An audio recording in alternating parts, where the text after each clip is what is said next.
ध्यान रखिए कि अखिल विश्व ब्रह्मांड की रचना एक पलक झपकते जिस मालिक ने की उसका मैं दास हूं। ये परिवार के लोग जब तुम परमार्थ में चलने के लिए कमर कसोगे तब ये दो वचन बोलेंगे, एक तो दीन वचन और एक कटु वचन। दीन वचन, बहुत भजन करने लगे हो, देखो आज से तुम्हें हमारी कसम है, अगर तुम माला जपोगे ना तो फिर ध्यान। और कट वचन,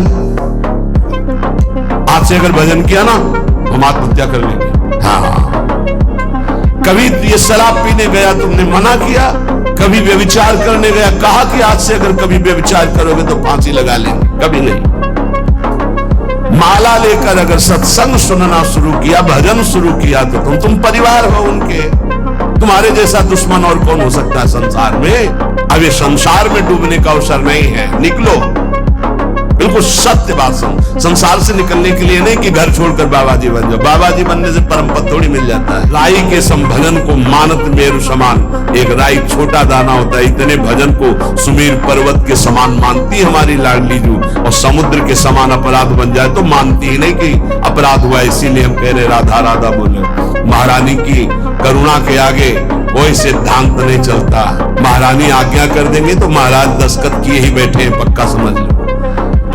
महाराज की कलम वही चलती जहां महारानी के नेत्र होते, ध्यान रखना। आज हम केवल महत्व बुद्धि अर्थ में, केवल दिमाग में रुपया, केवल दिमाग में भोग सामग्री, परमानंद प्रदान करने वाला यह अध्यात्म ब्रह्मा तक के वैभव को भी ये वमन और विष के समान अनुभव कराने वाला अध्यात्म आज अर्थ प्रधान बुद्धि कर दिया। कलयुग ने अर्थ प्रधान बुद्धि। श्रीपाद 500 वर्ष पहले कह रहे हैं, जिसके संग से प्रिया प्रीतम का रंग नाम रूप लीला धाम का रंग चढ़े, अगर कोई इनसे बिलक करे अन्यथा, उनकी आज्ञा का गुरु नाम अन्यथा, उनकी बात अन्यथा कर दो। क्योंकि गुरु शिष्य के बीच में व्यवहार नहीं, परमार्थ का है। परमार्थ समझना ही नहीं चाहते, समझना ही चाहते। बोले बिना गुरु मंत्र के कल्याण हो जाएगा? ये राधा नाम बोल रहे हैं माइक से, तुम्हें गुरु मंत्र नहीं समझ में आ रहा है? अगर राधा राधा और सच्चे आचरण करोगे तो सब अपने आप मिल जाएगा। लेकिन नहीं, आपको केवल वो पास दिखाना है कि हमको ये मिल गया, हमको ये मिल गया, है कुछ नहीं, कुछ नहीं। क्यों? पाए रतन चीन्हो नहीं दीन्हो करते डार, ये माया श्री कृष्ण की मोहे सब संसार। हाय हाय जिसमें रुपया पैसा भोग सामग्री, उसी में फिर हाय हाय। हे मित्र, ये परिवार के लोग जब तुम परमार्थ में चलने के लिए कमर कसोगे तब ये दो वचन बोलेंगे, एक तो दीन वचन और एक कटु वचन।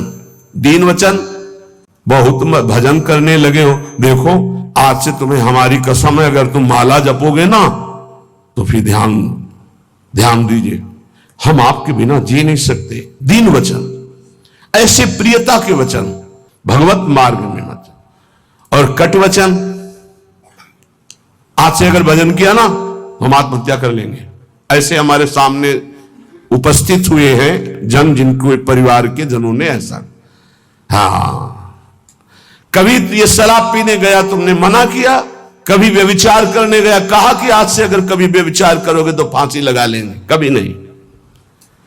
माला लेकर अगर सत्संग सुनना शुरू किया, भजन शुरू किया तो तुम परिवार हो उनके।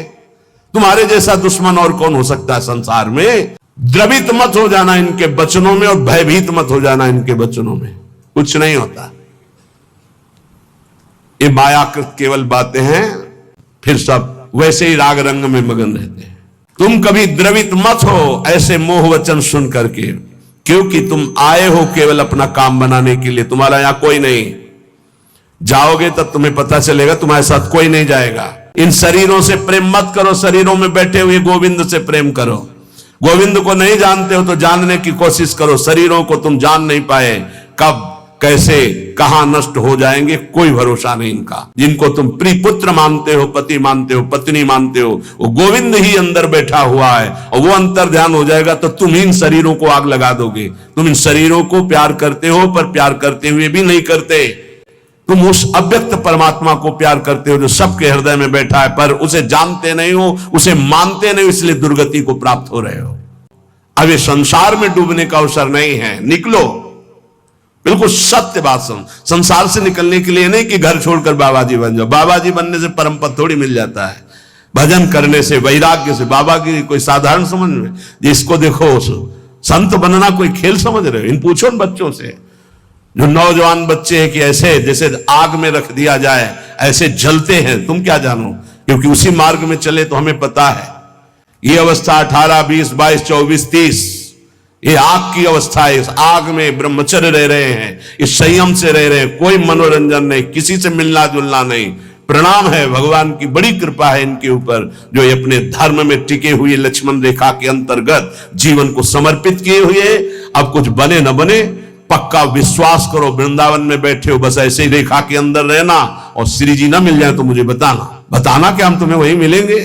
पक्का जाके व्यवस्था हम ही को तो करनी है, तुम्हें चिंता नहीं करनी। बस लक्ष्मण रेखा के सच्ची कह रहा हूं, मंदिर में चढ़ के कसम खवाई जाती, हम वृंदावन में चढ़ के बैठ के बोल रहे हैं।